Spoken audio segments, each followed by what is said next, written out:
Now, also, to add insult to injury, in terms of this agreement negotiated by the President and the Republicans, while the very wealthiest people in this country became much wealthier and the deficit soared, and under President Bush, the national debt almost doubled, what else happened?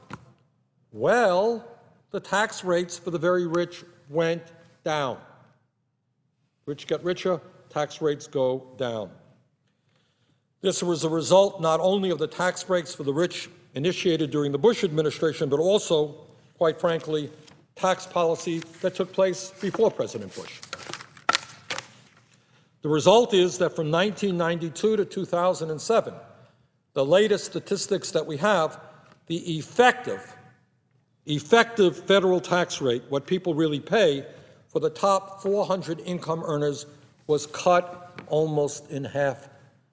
So these crybabies, these multimillionaires and billionaires, these people who are making out like bandits, they are crying and crying and crying, but their effective tax rates for the top 400 income earners in America was cut almost in half from 1992 to 2007.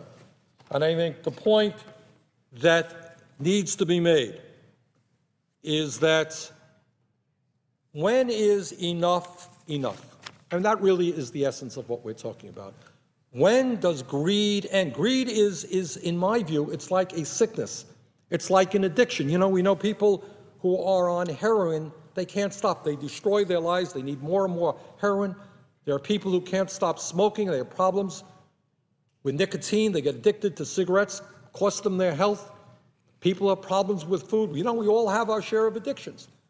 But I would hope that for these people who are worth hundreds of millions of dollars, they will look around them and say there is something more important in life than the richest people becoming richer when we have the highest rate of childhood poverty in the industrialized world. Maybe they will understand that they are Americans, part of a great nation which is in trouble today.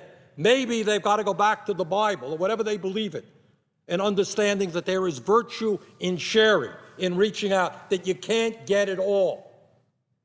But I think this is an issue that we have got to stay on and stay on and stay on.